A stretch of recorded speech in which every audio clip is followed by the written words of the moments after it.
Allah Subhanahu wa taala berfirman, "Ya Bani Israil, wahai Bani Israil." Nah, ini sedang viral-viral nih.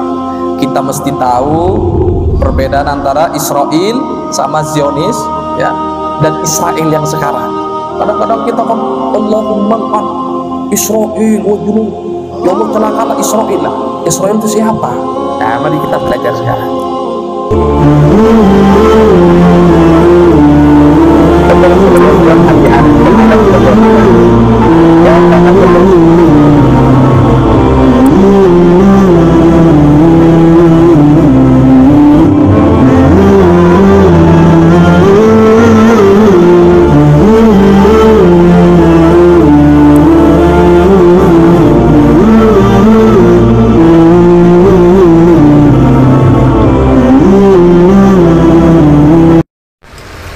Jangan lupa tekan like, subscribe, dan lonceng. Assalamualaikum warahmatullahi wabarakatuh.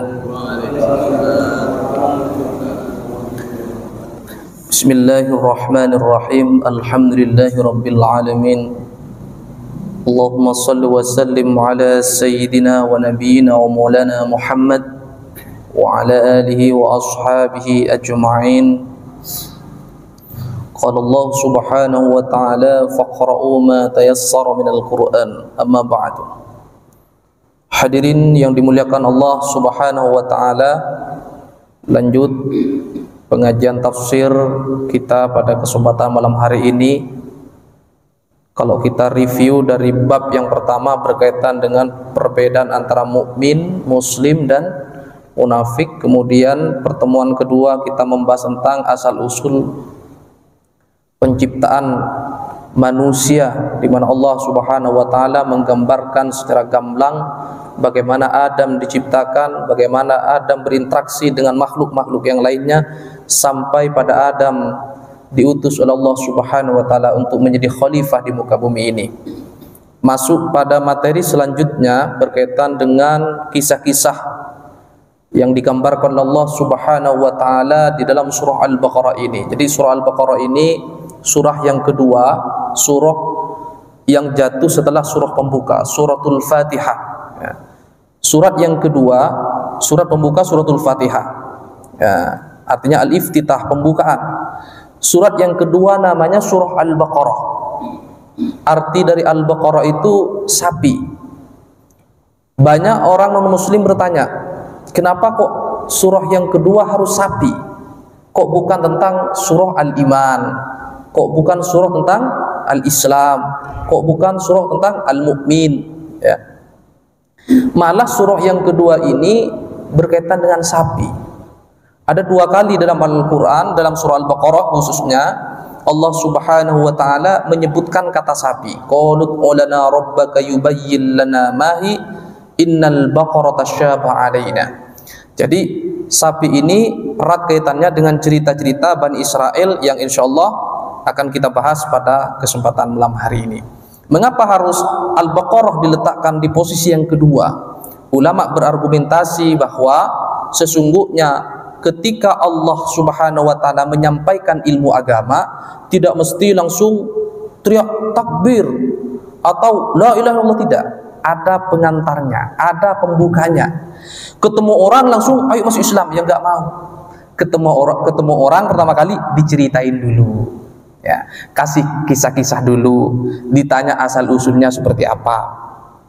Jangan-jangan objek dakwah kita sedang stres, punya hutang, punya tanggungan banyak, dikasih bekal keimanan yang nggak masuk. Selesaikan dulu persoalan kesehariannya, insya Allah ajakan kita menuju agama Allah akan diikuti oleh mereka. Makanya Allah pertama kali menurunkan Al-Quran itu ya setelah Al-Fatihah, setelah kata pembuka langsung Al-Baqarah yang isinya adalah cerita-cerita berkaitan dengan umat-umat terdahulu. Tujuannya apa? Selain untuk memberikan tahu situasi dan kondisi masyarakat sebelum Islam, Allah juga memberikan materi yang ringan-ringan dulu. Makanya kata Allah Subhanahu wa taala, wa minhum man lam naqsusum ilaik. Ada nabi-nabi yang sengaja diceritakan panjang lebar oleh Allah, tetapi ada nabi-nabi yang sengaja tidak diceritakan oleh Allah. Kenapa? Alasan Allah menceritakan tentang seorang nabi panjang sekali, contohnya Nabi Allah Ibrahim. Nah, kenapa? Karena di dalam perjalanan hidupnya banyak sekali mengandung ibarah yang itu bisa menjadi ajaran bagi kita semua. Sebaliknya, kisah-kisah yang dianggap tidak begitu penting oleh Al-Quran tidak disebut. Apakah banyak? Banyak. Di dalam kitab Taurat, di dalam kitab Zabur, bagaimana Nabi Daud bersama perjalanan Nabi Daud bersama kedua putrinya, banyak sejarahnya. Tapi di dalam Al-Quran tidak disebutkan. Kenapa? Dianggap, bukan tidak penting ya, dianggap kurang begitu bisa menjadi ibarah bagi masyarakat sesudahnya, yaitu umat Nabi Muhammad Sallallahu Alaihi Wasallam. Itu alasan kenapa surah yang kedua, surah Al-Baqarah. Ya. Qala al-musannifu, qala al-mufassir rahimahullahu ta'ala, Bismillahirrahmanirrahim. Ya bani Israil adhkuru ni'mati allati an'amtu 'alaikum wa awfu bi'ahdi ufi bi'ahdikum wa iyaya farhabun. Allah Subhanahu wa taala berfirman, ya bani Israil, wahai bani Israil. Nah, ini sedang viral-viral nih. Kita mesti tahu perbedaan antara Israel sama Zionis ya, dan Israel yang sekarang. Kadang-kadang kita kan Allahumma al'an Israel wa junud, ya Allah celakalah Israel lah. Israel itu siapa? Nah, mari kita belajar sekarang. Jangan sampai salah faham. Oke. Ya Bani Israel, wahai Bani Israel. Siapa yang dimaksud Bani Israel? Kata mufassir ini, aulada Yaqub, keturunan Nabi Yaqub. Siapa Nabi Yaqub itu? Ya. Nabi Yaqub adalah saudaranya Nabi Ismail. Ya. Saudaranya Nabi Ishak. Nabi Ishak punya anak Nabi Yakub. Nabi Yakub punya anak Nabi Yusuf dan kawan-kawan yang 12 itu, yang kemudian menjadi suku Bani Israel. Jadi ada 12 suku ya. Jadi yang dimaksud Allah Subhanahu wa taala ya Bani Israel itu adalah Bani Israel, siapapun dia, apapun agamanya, selama itu keturunan Yakub ya. Selama ia keturunan Yakub, maka mereka disebut sebagai Bani Israel. Apa bedanya Bani Israel dulu dengan sekarang? Kalau dulu itu Bani Israel, bisa jadi di Indonesia ini banyak Bani Israel. Ya. Yang sekarang itu adalah negara Israel. Beda. Israel dengan Israel beda ya. Jangan sampai salah doa kita. Celakalah Bani Israel. Celaka semua. Naudzubillah, jangan-jangan kita juga bagian dari Bani itu. Jadi Bani itu keluarga. Siapapun ia, ada yang muslim, ada yang non-muslim, macam-macam ya. Ulkuru, ingatlah ni'mati allati an'amtu 'alaikum, ni'mati, pada nikmatku, allati an'amtu, yang telah aku nikmatkan, yang telah aku berikan, 'alaikum, kepada engkau semua ya, ay ala abaikum, artinya nikmat-nikmat yang telah diberikan kepada bapak-bapak kalian. Apa yang dimaksud Allah? Ingatlah pada nikmat yang telah aku berikan kepada engkau dan kepada ayah-ayah engkau. Karena memang ya, keluarga Yakub ini dianugerahi oleh Allah Subhanahu wa taala kelebihan dibanding dengan keluarga-keluarga yang lain. Banyak menjadi nabi, ya kan?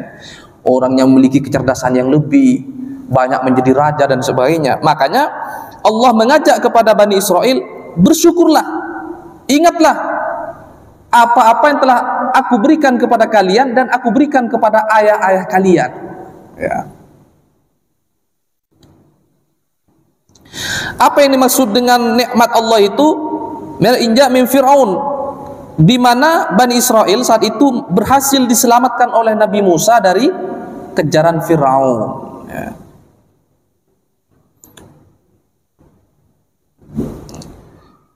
Bi antashkuruha bi ta'ati, bentuk syukur yang dimaksud oleh Allah Subhanahu wa taala, bentuk ingat tadi adalah bitaati, dengan cara taat kepada Allah Subhanahu wa taala. Tentunya taat melalui ajaran-ajaran yang telah diutus oleh Allah kepada nabi-nabi.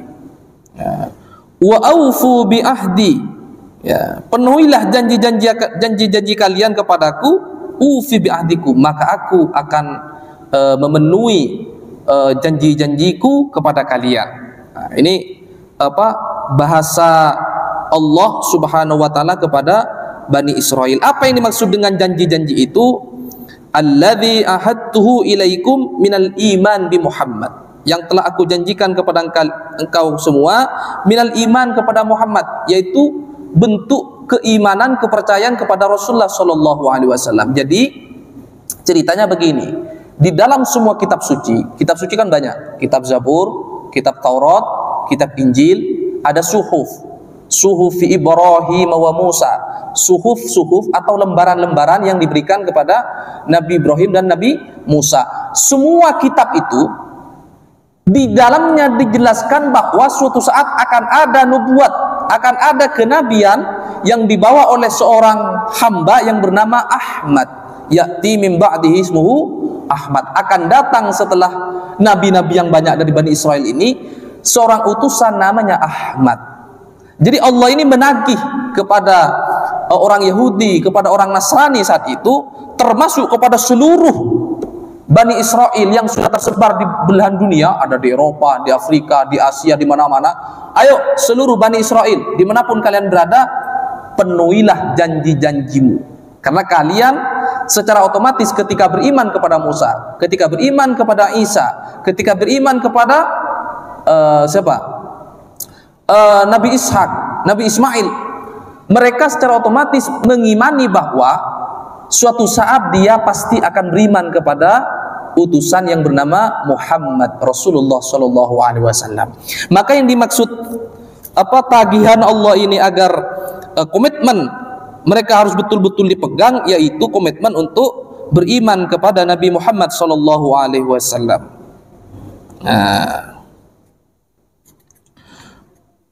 Wa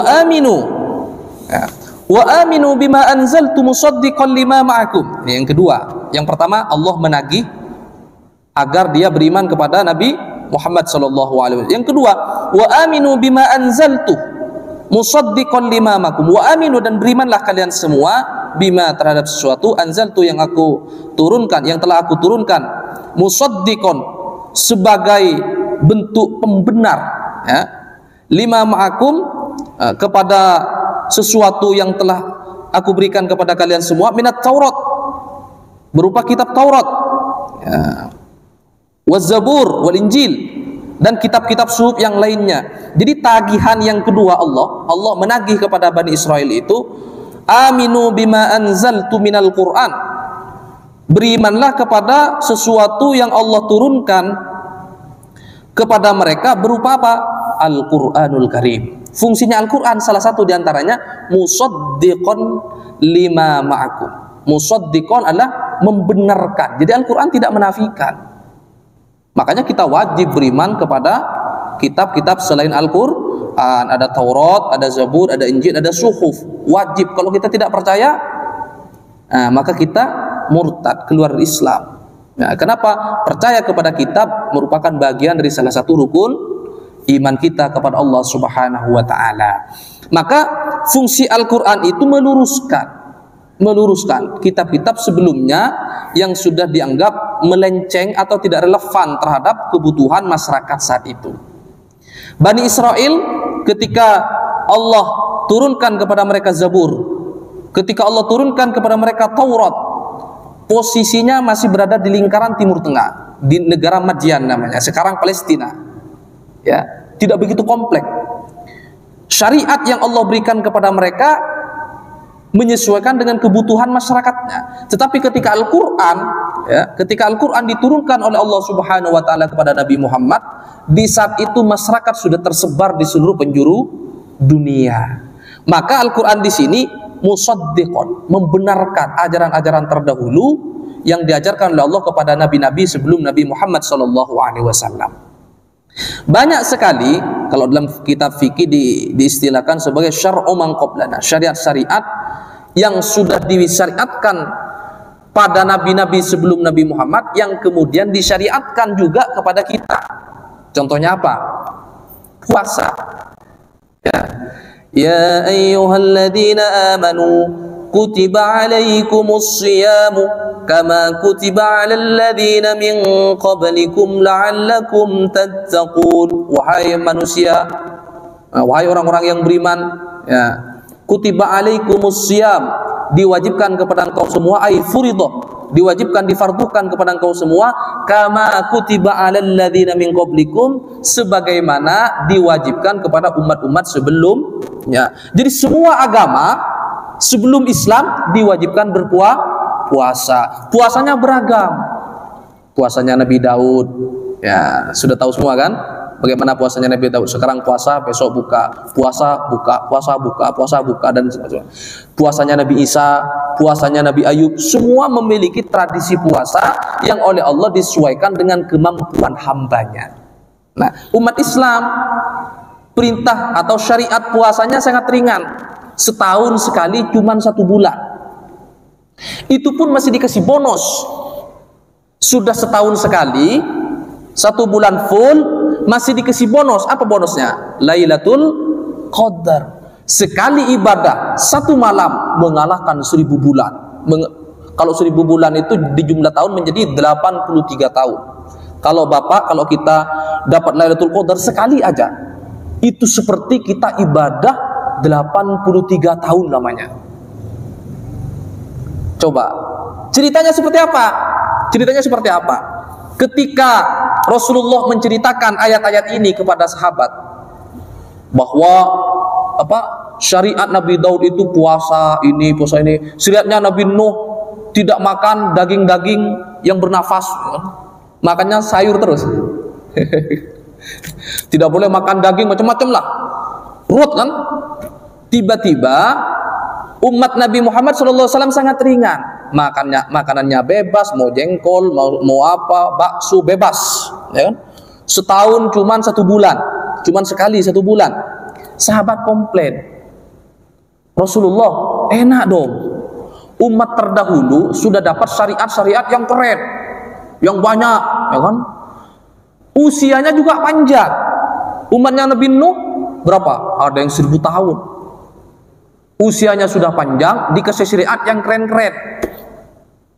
Sahabat komplain kepada Rasulullah, maka turunlah ayat ini, inna anzalnahu fi lailatul qadar. Inna anzalnahu, sungguhnya kami turunkan pada malam Ramadan Lailatul Qadar. Apa Lailatul Qadar itu? Lailatul Qadri khairun min alfi syahrin. 1 malam pada malam Lailatul Qadar pahalanya sama dengan 1000 bulan. Kalau kita 1 kali aja dapat Lailatul Qadar, berarti kita seperti hidup 83 tahun. Kalau 2 kali, 2 tahun berturut-turut, berapa? Tinggal dikalikan. Kalau 10 kali aja dapat Lailatul Qadar, berarti kita melebihi hidup dari 1000 tahun. Sudah melebihi kebaikan-kebaikan yang dilakukan oleh umat-umat sebelum Nabi Muhammad SAW. Maka dari itu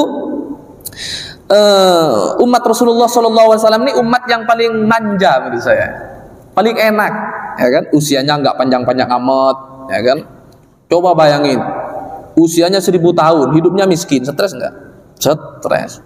Usia sebentar aja, usia 20 tahun aja dikasih kemiskinan, Allah sudah nggak sabar. Apalagi dikasih kemiskinan selama 1000 tahun, coba nggak mati-mati gimana? Makanya enak sebenarnya, umat Rasulullah ini enak. Kalau ngikutin standar Nabi 63 tahun, kalau lebih, wa minhum may yuraddu ila ardil umri likai la ya'lamu ba'da ilmin syai'a. Kata Allah, sebagian dari umat Nabi Muhammad SAW ada yang dipanjangkan sedikit, dipanjangkan dari 63 tahun. Tujuannya Allah apa? Liya'lama ba'da ilmin syai'a, agar menemukan pengetahuan-pengetahuan, ya. Jadi usia di atas 63 tahun itu sudah usia tidak produktif untuk melakukan pekerjaan-pekerjaan dunia. tapi sangat produktif untuk pekerjaan-pekerjaan akhirat. Disitulah Allah berjanji bagi mereka yang usianya sudah di atas 63 tahun akan menemukan liya'lama ba'da ilmin syai'a, akan menemukan pengalaman-pengalaman spiritual yang mungkin belum diketahui oleh orang-orang yang belum nyampe usia 63 tahun. Mudah-mudahan kita semua melebihi usia 63 tahun ya. Karena ini janji Allah, nanti kita akan menemukan sesuatu. Mungkin di sini ada yang sudah lebih dari 63 tahun ya. Pasti beliau menemukan pengetahuan-pengetahuan yang muda-muda ini belum mengalaminya. Nah, itu menjadi rahasia umat Nabi Muhammad SAW. Makanya Rasulullah selalu menekankan kepada kita, manfaatkan usia tua itu. Manfaatkan usia tua itu. Karena di usia tua itu kemudian seorang hamba akan mengalami pengalaman-pengalaman spiritual yang dilebihkan oleh Allah Subhanahu wa taala. Lanjut. Wala takunu awwala kafirin bih. Nah, ini. Dan jangan kalian semua menjadi orang-orang yang pertama-tama mengingkari terhadap Al-Qur'an. Nah, ini peringatan kepada kaum Yahudi dan Nasrani di Madinah. Ceritanya seperti ini. Jadi di Mekah dan Madinah sebelum Islam turun, sebelum Rasulullah hijrah ke Madinah, mereka sudah mengimani bahwa suatu saat akan ada nabi namanya Muhammad dan membawa risalah namanya Islam dengan kitabnya Al-Quran. Nah, Khadijah punya paman namanya Waraqah bin Naufal. Ya. Mereka dia seorang Yahudi ya, seorang Yahudi. Dia itu sudah memprediksi bahwa yang dimaksud dengan tanda-tanda kenabian akhir zaman itu ya Muhammad itu. Makanya orang-orang yang paham bahwa suatu saat Nabi akan menjadi utusan Allah, Nabi Muhammad akan menjadi utusan Allah, mereka semua mewanti-wanti kepada keluarganya, tolong Muhammad dijaga.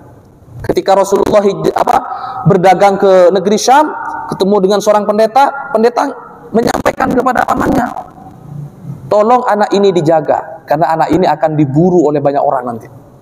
Sudah ada tanda-tanda. Kenapa? Di dalam kitab suci Taurat dan Zabur memang sudah dijelaskan ciri-cirinya seperti apa, ya kan? Salah satu diantaranya Rasulullah kemanapun ia pergi selalu diikuti oleh awan. Kemanapun Rasulullah itu menginjakkan kaki, disitulah tumbuh rerumputan subur. Nah, jadi rute Rasulullah SAW itu dari awal, dari sejak muda sampai menjadi Nabi Muhammad SAW, menjadi seorang Rasul, kemudian sampai menyebarkan Islam kemana-mana, jejak Rasulullah itu selalu ditandai oleh sahabat-sahabatnya. Karena disitulah akan tumbuh menjadi perkebunan-perkebunan yang sangat subur. Ya, sampai sekarang masih banyak. Kalau kita umroh nanti ditelusuri aja jejak-jejak Rasulullah, di mana Rasulullah pernah sholat, di mana Rasulullah pernah menggali sumur, di mana Rasulullah pernah berhenti. Disitulah pasti tempatnya akan selalu subur. Itu salah satu diantara ciri-ciri kenabian Nabi Muhammad SAW. Nah, orang Yahudi dan Nasrani saat itu sudah tahu. Tetapi mereka itu mengira bahwa Nabi akhir zaman itu keturunan Yakub, kan Bani Israel nih, ya kan? Jadi orang Yahudi dan Nasrani ini menunggu memang keturunan Yakub, ditunggu-tunggu. Orang ini masuk akal dari tanda-tandanya, tapi yang membuat mereka curiga, mereka ragu-ragu gara-gara Rasulullah SAW bukan keturunan Yakub, tapi Rasulullah keturunan Nabi Ismail, Nabi Ibrahim, ya, Nabi Ismail, Nabi Ishak, saudara. Nabi Ishak punya anak Yakub. Nabi Ismail turun-turun punya anak putra Nabi Muhammad SAW. Yakub, Nabi Ishak punya anak Yakub. Nabi Yakub punya anak Nabi Yusuf. Nabi Yusuf punya anak terus keluarganya Bani Israel ini sampai Nabi Isa dari jalur ini, dari jalur Ishak, dari jalur Bani Israel. Nah, Rasulullah berbeda sendiri. Itu yang membuat kemudian mereka kembali ragu-ragu. Yang awalnya sudah yakin melihat tanda-tandanya, karena ternyata bukan klan mereka, bukan keluarga mereka, ragu-ragu. Padahal Allah Subhanahu wa taala itu mengutus nabi-nabinya melalui jalur-jalur yang suci, melalui orang-orang yang terpilih, mulai dari Nabi Adam. Artinya DNA-nya itu nggak mungkin keluar dari lingkaran itu, termasuk Rasulullah Shallallahu Alaihi Wasallam.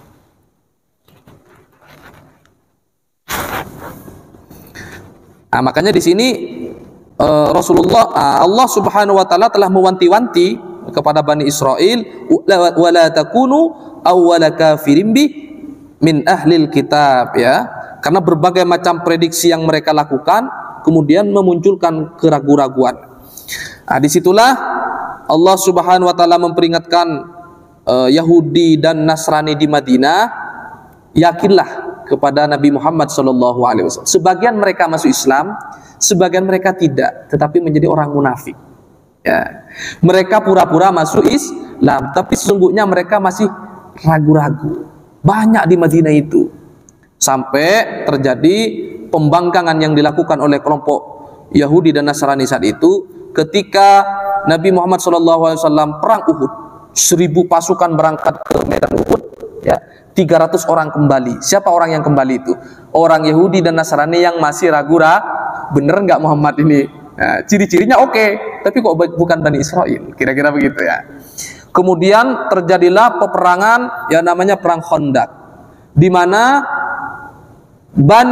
kelompok Yahudi dan Nasrani bersekongkol dengan orang Mekah, dengan kafir Quraisy yang ada di Mekah, mengepung Madinah. Yahudi dan Nasrani menusuk dari dalam. Jadi orang kafir Quraisy dari Mekah mengepung kota Madinah, sementara Yahudi dan Nasrani menusuk dari dalam.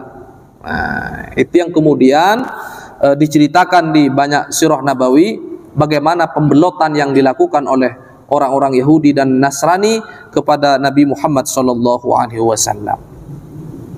Memang karakter mereka ini sangat unik ya. Jadi orang Yahudi ini banyak sekali diceritakan di dalam Al-Quran. Salah satu karakternya itu mereka ini ngeyel, suka ngeyel. Kenapa ngeyel? Karena memang dikasih kecerdasan oleh Allah Subhanahu wa taala, sebagaimana telah dijelaskan oleh pertemuan-pertemuan sebelumnya. Dia memiliki kecerdasan yang lebih, sehingga ketika Allah Subhanahu wa taala menurunkan seorang nabi, ya, tidak sembarang. Nabinya jangan sembarang. Buktinya siapa? Nabi Musa. Nabi Musa ketika masa kecil pernah menelan api sehingga lidahnya agak pelot, agak susah ngomong. Makanya Nabi Musa mohon kepada Allah, ya Allah, berilah kepada kami juru bicara yang lebih fasih daripada kami, afsahu minni lisanan. Akhirnya diutuslah Nabi Harun, saudaranya, karena Nabi Harun sangat fasih. Kenapa? Lawannya Bani Israel. Begitu pula ketika Nabi Muhammad SAW diutus, apakah Bani Israel menerima begitu saja? Tidak. Mereka berdebat, berargumentasi. Makanya agama Islam itu ya harus argumentatif, bukan hanya sebatas doktrin. Jadi Islam itu ada dua. Ada Islam sebagai doktrin, contohnya sholat, zakat, ya udah nggak usah banyak omong, ikutin aja. Nah, yang kedua, Islam ismailid, Islam sebagai pengetahuan. Mau cari sampai akarnya silahkan. Semakin banyak ilmunya, maka akan semakin baik. Kenapa? Karena untuk mengislamkan orang itu harus melalui argumentasi-argumentasi yang masuk akal. Nah, yang tadi itu diceritain dulu, ditanya problemnya, diajak makan-makan dulu, pastikan perutnya kenyang dulu, baru diajak ke masjid. Masih sibuk cari makan, kita sudah teriak-teriak lempar dalil, kabur mereka itu. Ya. Jadi dakwah Islam itu perspektifnya sangatlah luas. Jangan hanya menggunakan argumentasi semata, tetapi bilhal, melakukan dakwah Islam melalui tingkah laku atau mencontoh yang baik. Ya, jadi Rasulullah SAW itu mampu mengislamkan orang itu beragam, tergantung perspektifnya. Orang yang agak cerdas sedikit, atau bahkan orang yang memiliki kecerdasan lebih, seperti Sayyidina Umar, maka mengislamkannya melalui argumentasi. Ada yang mengislamkannya melalui kekuatan, harus ditekan, penaklukan. ditaklukkan dulu, diperangi, baru nanti ditangkap, pilih mau dipenjara atau mau sislah. Banyak cara. Jadi kita, ini peringatan juga bagi kita ya, kita boleh mencintai seorang dai ya, kita boleh ngefan kepada salah seorang dai, tetapi tidak boleh menganggap salah atau menganggap jelek dai-dai yang lain yang tidak kita sukai. Kenapa? Memang Allah menciptakan dai-dai ya, itu sangat beragam. Ada yang keras, ada yang setengah-setengah, ada yang lembut, ada yang diam-diam, ada yang gak banyak omong. Kasih aja sembako, gak banyak omong ya. Bukan ustadz, tidak hafal dalil-dalil, kasih aja sembako, lama-lama ikut. Ada. Jadi memang Islam itu harus kaya, harus ada yang tegas, ada yang lembut, ya kan? Ada yang gak banyak omong, langsung action. Makanya itu bagian daripada kekayaan hazanah Islam. Rasulullah sendiri juga mengajarkan hal yang sama.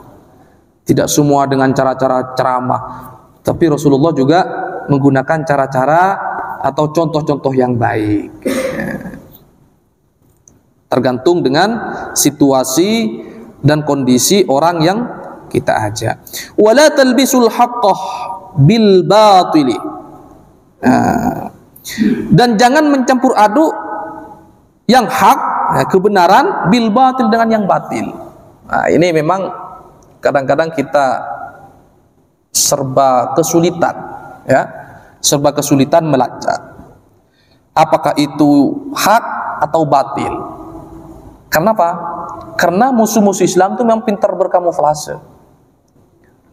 Dulu ada seorang orientalis ya, orientalis itu ilmuwan yang khusus mempelajari tentang agama-agama ketimuran.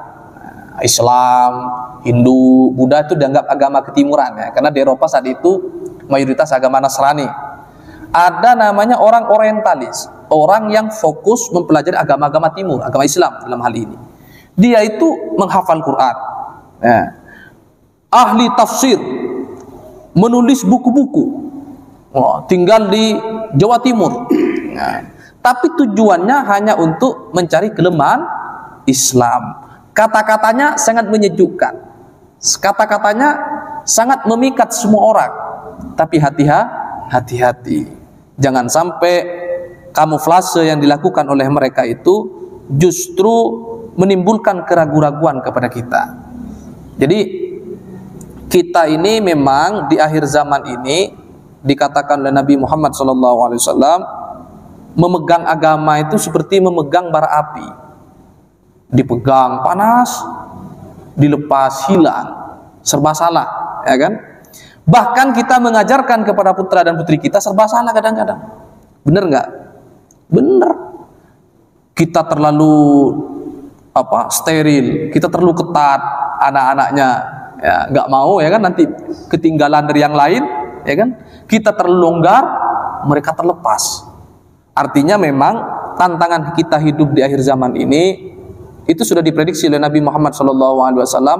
Umat Islam itu seperti buih di tengah lautan, tidak jelas arahnya, sama dengan seperti makanan di meja hidang, semua orang merebutnya. Jadi kita ini umat Islam seperti makanan, ya kan?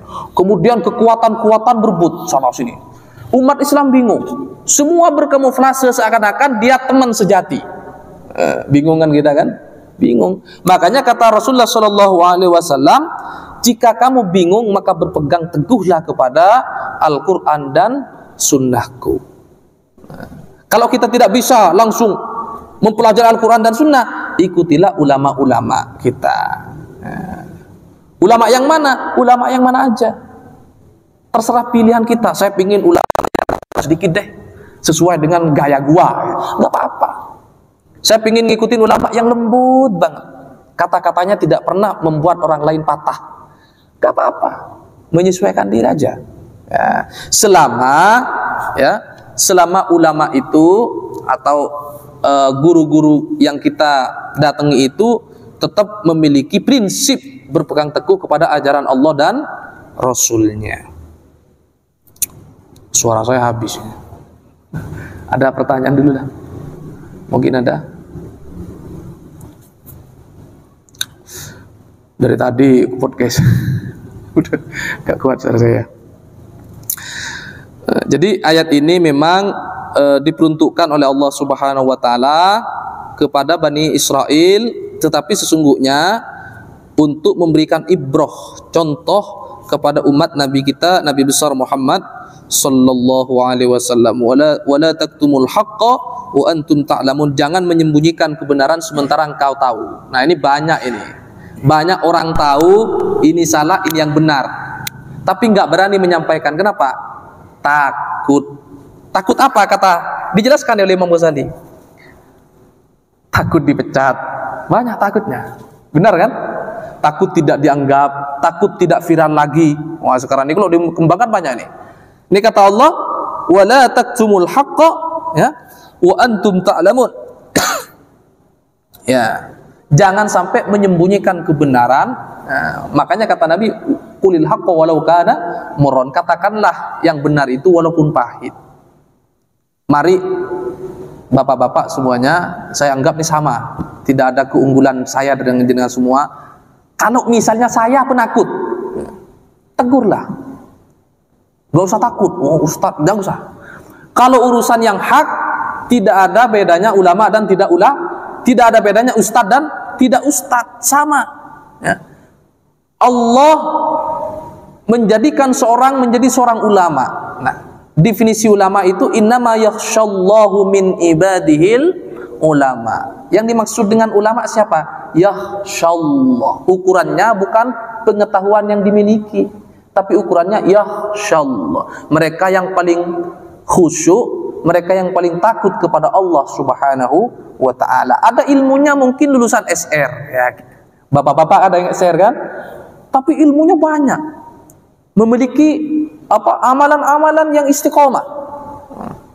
Dia itu sesungguhnya lebih ulama dari mereka yang sudah lulusan mana titelnya banyak.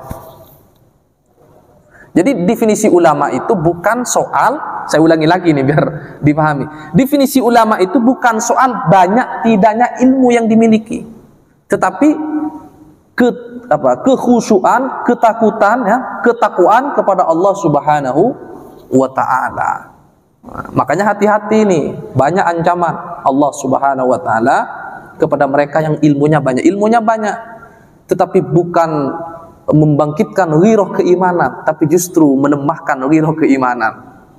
Ilmunya banyak, tapi hanya untuk kesombongan, hanya untuk kepentingan-kepentingan duniawi yang tidak ada kaitannya dengan kepentingan dakwah Islam. Mesti kita harus hati-hati. Dan saya yakin semua yang hadir ini adalah ulama. Nanti viral saya ini. Ulama kan belum ikut standarisasi dai MUI. Maksud saya ya, orang yang hadir di masjid yang mulia ini insya Allah adalah orang-orang yang yakhsyallah. Innama yakhsyallahu min ibadihil ulama. Soal ilmu kan relatif ya. Ilmu itu relatif, Pak. Banyak orang ilmunya banyak nggak bisa ceramah banyak. Banyak orang yang ilmunya sedang-sedang saja ceramahnya bagus, retorikanya bagus. Ada kiai-kiai kita itu yang nggak bisa ceramah, nggak viral di YouTube, tapi dia alim ya, tawadu ya. Dia itu baik kepada orang lain, antar sesama, nggak pernah menyakiti. Bahkan ada kiai-kiai itu apalagi menyakiti orang, Pak ya. Ada semut lewat diambilin. Ada kiai-kiai itu mungkin pernah dengar bapak kisahnya ya. Kenapa? Mereka itu yakhsyallah. Mereka itu orang yang takut kepada Allah Subhanahu wa ta'ala. Imam Ghazali membiarkan seekor nyamuk meminum tintanya. Ketika mereka menulis, dibiarkan tinta itu diminum oleh lalat. Ada yang bilang lalat ya, macam-macam lah. Itu kan kisah cerita ya. Itulah yang membuat mereka itu masuk surga, mendapatkan ridho dari Allah Subhanahu wa ta'ala. Jangan-jangan kita masuk surga bukan karena titel yang kita pikul, bukan karena ilmu yang kita miliki, tapi ketika kita tanpa sengaja menolong tetangga kita yang kelaparan, ngasih hutang mereka yang butuh, ya kan? Ngasih makan kucing, ya kan? ngasih makan ternak, kita niatkan ibadah. Itu semuanya bagian daripada nilai-nilai kebajikan, nilai-nilai ketakwaan kepada Allah Subhanahu wa taala. Artinya opsi masuk surga itu banyak. Jangan kepedean gara-gara kita sudah banyak ilmunya, ilmu agama ini, sudah lulus standarisasi, sudah lulus pendidikan ulama. Bukan itu yang dimaksud, ya. Tapi ukuran keimanan dan ketakwaan kita kepada Allah Subhanahu wa taala. Jangan-jangan yang banyak menyampaikan pesan-pesan agama, ya kan, kalah cepat masuk surganya dibanding orang-orang yang tidak pernah viral. Kenapa viral tuh berisiko, Pak? Riku sombong, ya kan. Kadang-kadang ada ustadz-ustadz viral kecapean, ya kan. Banyak orang mau ngundang ini, kita lupa, kita abaikan. Aku kan sibuk, aku akan menghadapi orang yang besar. Aku ingin ketemu ketua MUI, ingin ketemu ketua NU, ketemu Muhammadiyah, gitu kan. Ada pengamen lewat, Pak Ustadz agak digubris. Nah, itu juga pernah dicontohkan oleh Rasulullah SAW. Di saat Rasulullah SAW berdiskusi dengan petinggi-petinggi kaum kafir saat itu, kafir, apalagi muslim, ya. Rasulullah sedang berdiskusi dengan orang kafir, petinggi-petinggi. Ada orang buta datang, manggil-manggil Nabi, ya Rasulullah, ya Rasulullah. Rasulullah tidak menoleh. Kenapa? Yang aku hadapin orang-orang penting. Sampai lupa ada orang yang buta yang manggil-manggil Nabi. Ditegur oleh Allah Subhanahu wa taala, abasa wa tawalla an ja'ahul a'ma wa ma yudrika la'allahu yatadzakkaru aw yakhsha.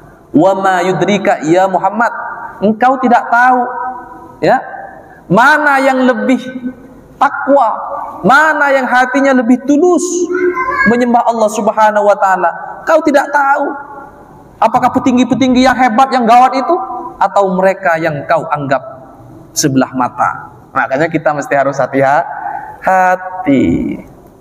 Peci dan sorban hanyalah simbol, tetapi hati adalah rahasia kita dan Allah Subhanahu wa taala. Surban bukan jaminan keimanan, peci bukan jaminan ketakwaan, tetapi zikir yang khusyuk, tadarruan, khusyatan, rasa takut yang mendalam di lubuk kita, hanya kita dan Allah yang Maha tahu. Apa gunanya kita dipanggil ustaz? Apa gunanya kita dipanggil ulama? Apa gunanya kita dipanggil rajin ke masjid, tetapi hati kita kosong dari nilai-nilai keimanan dan ketakwaan kepada Allah Subhanahu wa taala. Mari hadirin yang dimuliakan Allah Subhanahu wa taala, kita ngaji ini basa-basi aja, menambah pengetahuan kepada kita. Sesungguhnya kita berkumpul di tempat yang berkah ini dalam rangka meningkatkan keimanan dan ketakwaan kita kepada Allah Subhanahu wa taala. Mudah-mudahan ikhtiar kita untuk terus menambah ilmu pengetahuan ini semakin membawa kita menuju kehadiran Allah Subhanahu wa taala dengan hati yang lembut, dengan hati yang tulus dan ikhlas, sehingga kita menjadi hamba yang terbaik di sisinya. Amin ya rabbal alamin. Mungkin ini saja yang dapat saya sampaikan. Terima kasih atas segala perhatian. Jangan lupa kalau saya ada kesalahan, tegur. Jangan sungkan-sungkan, Bapak-bapak, apalagi yang lebih tua dari saya ini, yang lebih sepuh. Jangan sungkan-sungkan. Ketemu di jalan saya melakukan hal-hal yang tidak baik, tegurlah. Kita tidak pernah tahu siapa di antara kita ini yang kelak menjadi penyambung di akhirat untuk dosa-dosa kita diampuni. Jangan-jangan kita bergelimang dengan dosa, tiba-tiba ada salah seorang di antara kita yang mampu menarik kita menjadi saksi di depan Allah Subhanahu wa taala bahwa kita semua yang hadir di majelis yang mulia ini adalah hamba yang layak masuk ke surga Allah Subhanahu wa taala. Ini saja yang dapat saya sampaikan. Allahumma waffiq ila aqwamit thoriq, billahi taufiq wal hidayah, ihdinas siratal mustaqim. Assalamualaikum warahmatullahi wabarakatuh.